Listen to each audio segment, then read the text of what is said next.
В эфире «Актуальное интервью», в студии Валерия Наумова. Здравствуйте. 27 сентября – День государственности Республики Саха-Якутия. 27 сентября в 1990 году Верховный Совет Якутской ССР 12-го созыва принял декларацию о государственном суверенитете Республики Саха-Якутия в составе Российской Федерации. Это стало новым поворотным моментом в истории нашего региона. Сегодня проходят различные мероприятия, посвященные знаменательной дате. Общественная палата региона также отмечает этот день проведением различных акций. Гость студии Вячеслав Литавин, член Общественной палаты Республики Саха-Якутия, президент Федерации самбо Республики Саха-Якутия. Вячеслав Владимирович, здравствуйте. Здравствуйте. Но вначале хотелось бы опять спросить про историю этого праздника. Что стало результатом этого исторического момента 27 сентября 1990 года? Ну, конечно, эта дата, это действительно новый виток в развитии государственности республики. Началось это, конечно, еще далеко до этого, в 20-е годы, но в 90-е годы, в трудные моменты для страны, был действительно проведен такой референдум, то есть мы приняли еще раз новый виток. Что нам дало? Нам дало, конечно, и победы, и поражения были, но тем не менее республика и наш край справился с этим. Мы действительно сохранили государственность, сохранили совместно дружеские отношения, общение Российской Федерации.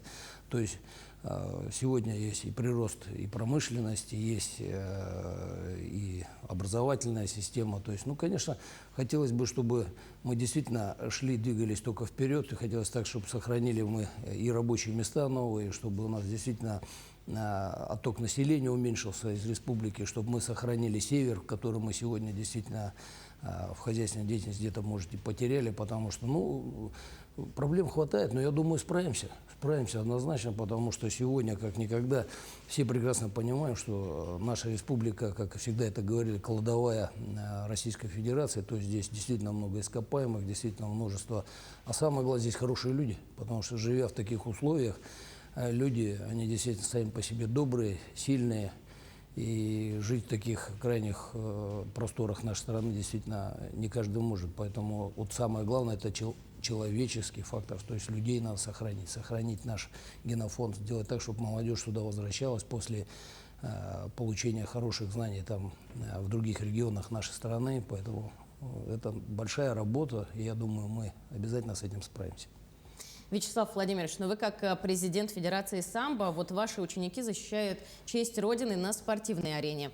Ну а сейчас настало время отстоять рубежи нашей страны с оружием в руках. Как спорт сказывается на формировании патриотического духа и характера молодежи? Ну, спорт, он же всегда, как бы, он прежде всего воспитывает волю, характер, как говорят, сильный духом, сильный телом, сильный духом, да, то есть это всегда эти факторы остаются. На протяжении многих лет я, конечно, тоже был занимался вопросом, чтобы вернуть ГТО. Я считаю, что сегодня нужно не только ГТО вернуть в школу, и вернули, слава богу. Теперь вернуть надо нам НВП, начальную военную подготовку. Почему? Потому что реалии время еще раз доказывает, что ребята должны знать начальную военную подготовку, потому что это формирует личность, это формирует взаимовыручку, там, понимание. А в спорте это все присутствует. Это, само собой, это команда, это характер, это выйти на ковер, заставить себя утром встать, пойти на пробежку, пойти на тренировку. Это уже характер. Это уже характер. Поэтому наши ребята, которые сегодня с доблестью и честью на рубежах вот этой проблемы, вот этой страшной войны, которую развязали, конечно, против нашей страны, они доказывают и показывают, что спортсмены это хорошая школа, хорошая закалка, хорошая выручка, поэтому достойно себя, и поэтому все должны заниматься обязательно спортом. У нас есть такие программы, как самбо в школу, у нас есть такая программа самбо в вузы, поэтому мы, как вот самбисты, считаем, что самбо – это как самозащита без оружия. Вот и все этим сказано. Поэтому занимайтесь спортом. 100% пожелаю всем. Но плавно хочется также перейти к патриотизму. Значение патриотизма сегодня для каждого жителя нашей республики получило новое звучание в связи с объявленной частичной мобилизацией. Как вы думаете, насколько патриотична сегодня наша молодежь? Ну, патриотично 100%. Почему? Потому что сегодня, как никогда, ребята молодые именно показывают героические подвиги, титанический труд на фронте. Действительно, они достойны правнуки своих дедов. Потому что каждый раз смотришь какую-то сводку и понимаешь, что молодежь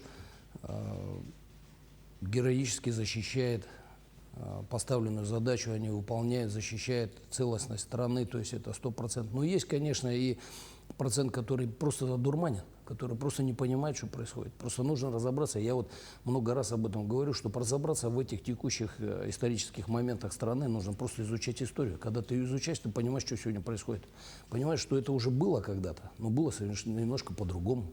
Поэтому и патриотическое есть, и есть проблемы, где нужно действительно с молодежью работать. Но очень важно, чтобы мы здесь не занимались приписками, чтобы вот приписочка, знаешь, галочка ради галочки. Вот заняться этим надо планомерно, правильно, не бежать вперед, не рвать штанины, как говорят, да, вот делаем широкие шаги, а потом порвали штанины. Нет, надо просто четко подойти планомерно, потому что воспитательная, патриотическая работа, она требует углубленной работы и очень серьезной работы. Мы серьезно отстали от этой программы. То есть мы в свое время поверили множество там, что нам говорили, мы все братья, все друзья. На самом деле казалось немножко по-другому. Поэтому с молодежью надо просто работать, вести диалог, разговаривать, беседовать, искать.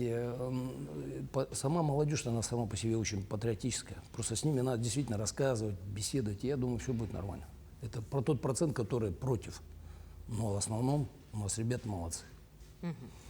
Ну вот именно сейчас, когда на нашу страну получился весь коллективный Запад, происходит как раз-таки переоценка ценностей.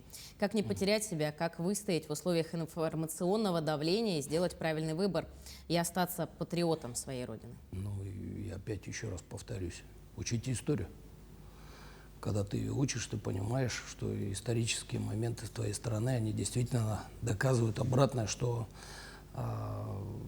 понимаешь, что кто враг, кто друг, кто брат. Сегодня, как никогда, мы начинаем понимать, что сплочение общества – это очень сильно. Это нам надо как никогда сплотиться. Нам нужно быть вместе, нам нужно дать вот этот импульс нашим сыновьям, отцам, дедам, кто сегодня на передовой, кто сегодня действительно там защищает. Они должны чувствовать наше биение сердца, что мы все вместе, что мы с ними. И вот тогда… А как это? Я еще раз объясняю. Это действительно, это надо, действительно, те ребята, которые будут приезжать, а они приедут, все победители приедут с медалями, кто-то, кого-то мы потеряем, мы не забудем каждого, мы будем, сделаем памятники, сделаем песни, стихи сложим для них.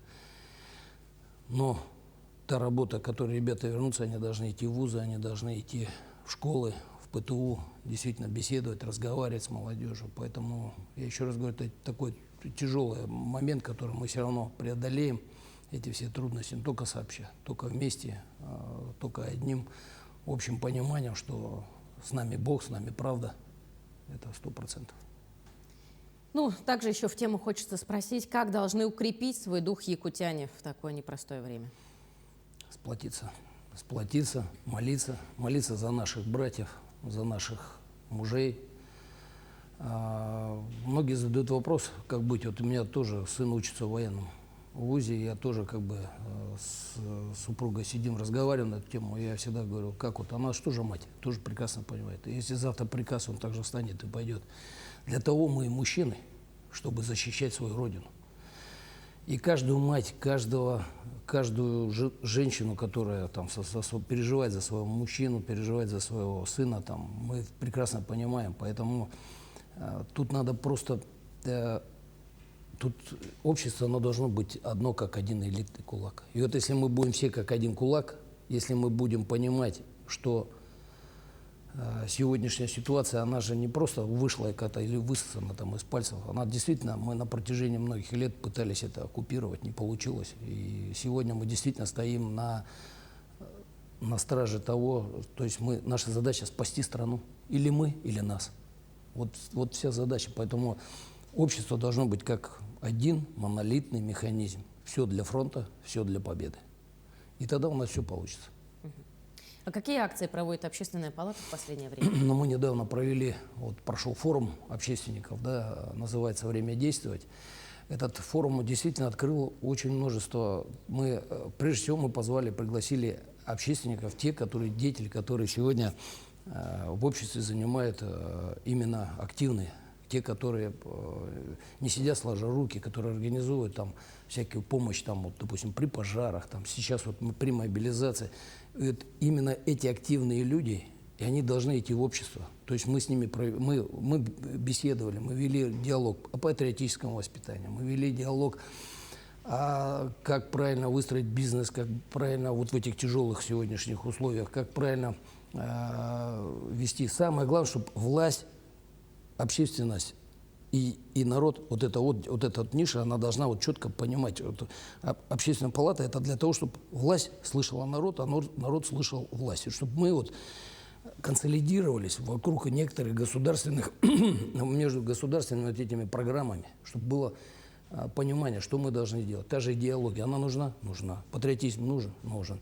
Работа, помощь социальная нужна? Нужна. То есть все вот это было обговорено на этом форуме. И действительно, мы сегодня видим лидеров, мы видим в регионах нашей республики, в наших районах есть люди, которые действительно понимают проблематику, и они ее чувствуют. И они работают с общественностью, ну, то есть с общественностью. Поэтому мы проводим определенную работу. Вот наш председатель Бугаев Николай Дмитриевич, он тоже действительно неоднократно ездил уже в Луганск, в Донецк, где мы сейчас ведем стройки, где мы там общаемся. Поэтому постоянно держим все это на пульсе. И вот эта проблема сегодняшняя, там, которая там мобилизация, там, приход наших людей, которые вернутся оттуда, обязательно мы должны создать весь социум, сделать так, чтобы ни в чем не нуждались их семьи. Это раз. Чтобы они вернулись сюда, чтобы у них, если нужна реабилитация, значит, она должна быть. Если помощь какая-то нужна, значит, государственная власть республики должна помочь в этом. Общественность тоже должна в этом присутствовать и помогать. И самое главное, мы должны сконсолидировать ту общественность, которая сегодня против, а кто-то за.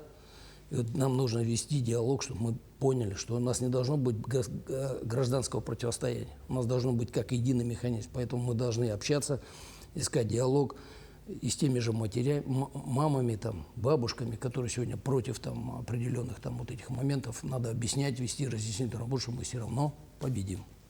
Вячеслав Владимирович, спасибо вам большое, что пришли, ответили на все наши вопросы. Благодарю вас. Спасибо. Ну, я напомню, что вы смотрели актуальное интервью. Всего доброго.